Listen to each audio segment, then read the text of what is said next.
Well, there's not many things that immediately become an icon, but this bridge has already become an icon of Brisbane. Well, they talked about this bridge for 160 years, but here in 2024, it's built. People wanted a bridge, council built it, and people are now going over it.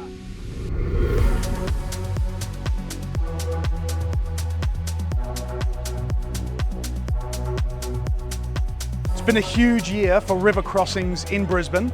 This is actually the third bridge that's opened up in 2024. The first was the Breakfast Creek Bridge in the beginning of the year. The second was the Neville Bonner Bridge in the middle of the year. And now, finally, the Kangaroo Point Bridge at the end of the year. The bridge had international flair, but it was definitely a bridge built by Brisbane for Brisbane. It will be one of the best used bridges and the most photographed bridges. It will be synonymous with Brisbane. In honour of the new river crossing, in today's video, I wanted to take a quick look at the history of Brisbane's bridges and what this new active transport bridge might do for the city. I'm Mel Pikos, and today we're talking tactics. The bridges of Brisbane River. Brisbane is known as the River City. And because of that, we've got a few bridges. From the twin Leo Hilshire bridges connecting Eagle Farm to Murarrie, all the way down to the Centenary Bridge connecting Kenmore to Jindalee, there are 16 bridges crossing the Brown Snake. Well, 17 bridges now that the Kangaroo Point Bridge has opened. But the history of bridges over the Brisbane River dates back to the early days of European settlement in Queensland. Way back in 1865, a temporary wooden bridge was built across the Brisbane River, where the Victoria Bridge is today. This was originally scaffolding used in the construction of an actual bridge, but with some modifications, it became an actual, albeit temporary, bridge. As is customary in Brisbane, a flood swept through, causing part of the wooden structure to collapse, and residents were forced to go back to using ferries to get across the river. Finally, in 1874, the first permanent Victoria Bridge was completed, 10 years since construction began. Brisbane experienced another flood in 1893 with houses and structures swept down the river, crashing into the bridge, causing a supporting cylinder to give way and half the bridge to collapse. Again, a temporary wooden bridge was built while a new bridge was constructed. The second Victoria Bridge was built in 1897 and lasted until 1969 when it was demolished. You can still see the remnants of it on the South Bank side of the river. The current Victoria Bridge replaced the second one and was designed to meet the increasing traffic demands. As Brisbane continued to grow after the construction of the first Victoria Bridge, the need for more river crossings became apparent. And so we built the Albert Bridge, the William Jolly Bridge, the Walter Taylor Bridge, the Story Bridge, the Indooroopilly Railway Bridge, the Centenary Bridge, the Captain Cook Bridge, the Merivale Bridge, the Gateway Bridge, Jack Pesh Bridge, the Goodwill Bridge, the Eleanor Chanel Bridge, the Kurilpa Bridge, the Go-Between Bridge, and the Neville Bonner Bridge. These bridges over Brisbane River continue to serve as vital arteries, connecting communities, easing traffic flow, and contributing to the city's distinctive skyline. The grass is greener on this bridge. Brisbane City Council's Bridges for Brisbane program was previously known as the Green Bridge program and is an initiative designed to improve connectivity, promote sustainability, and enhance the city's pedestrian and cyclist infrastructure by building a network of environmentally friendly bridges across the Brisbane River. The bridges are designed to provide safer, more direct routes for pedestrians and cyclists, while also incorporating green technologies and aesthetics that align with Brisbane's environmental goals. These bridges often feature landscaped areas, energy-efficient lighting, and environmentally sustainable materials. There are 4 main bridges within this program: the Kangaroo Point Bridge, the Breakfast Creek Yawagara Bridge, the Toowong to West End Bridge, and the St Lucia to West End Bridge. We'll get to the Kangaroo Point Bridge in a minute, so let's quickly look at the others. The Breakfast Creek Yawagara Bridge, this was recently completed and provides an an improved walking and riding link between the Laura's Bonnie Riverwalk and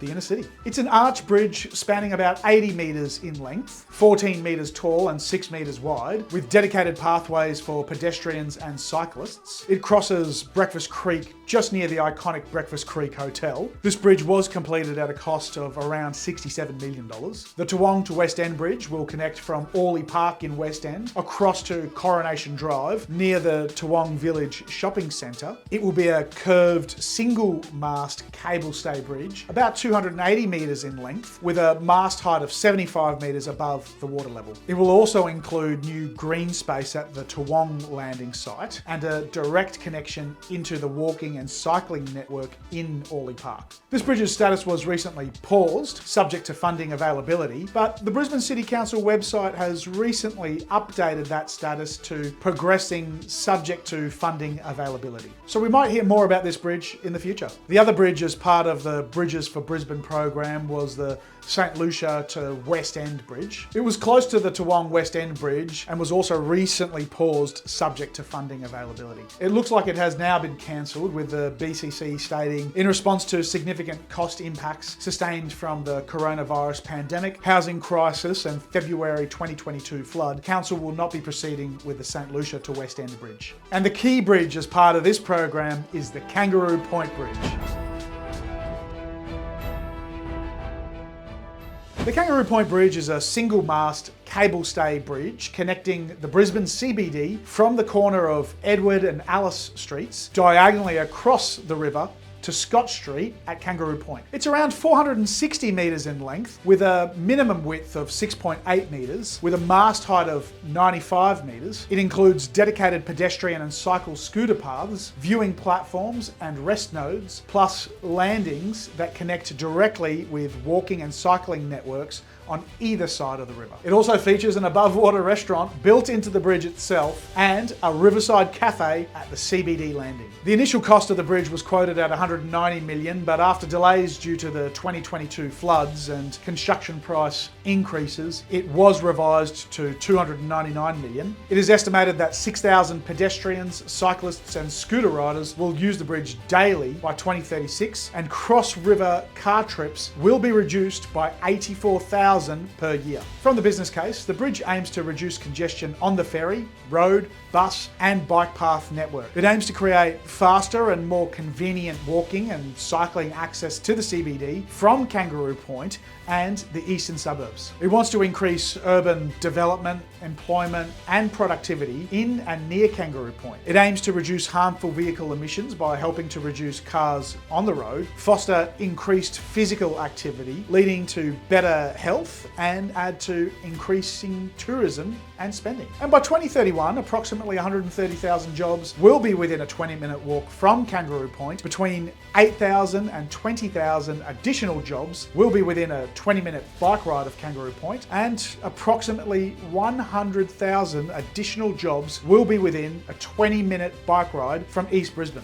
And behind us is the new restaurant and cafe that is also opening up as part of the bridge. The revenue generated from the rent that is paid by the restaurant and the cafe is going to go towards helping to maintain the bridge, which is also a unique proposition. It will also give better connections between residential and entertainment or lifestyle precincts. For example, it will now be even easier to get to the jazz club from the city or across to the Gabba precinct. I have a feeling that the bridge will spur even more commercial activity directly near the landings on each side of the river. But ultimately, the important thing this bridge does is it provides connection.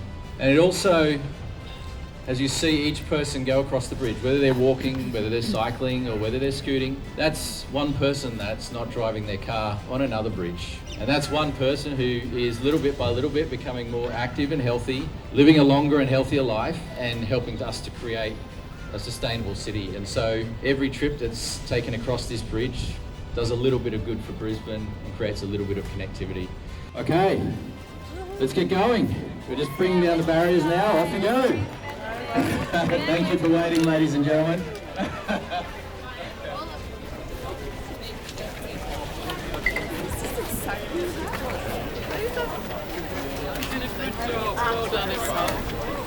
From what I can tell by attending the opening, it's a pretty popular bridge. Everyone seemed to enjoy having a new river crossing and a new iconic addition to Brisbane's Skyline. Yeah, what do you think about the bridge? Oh, I love it. I'm a big fan of active transport. I work in the space and it's my passion. So yeah, sustainability is really important, and yeah, walking and cycling and riding is a great way to get that to happen in Brisbane.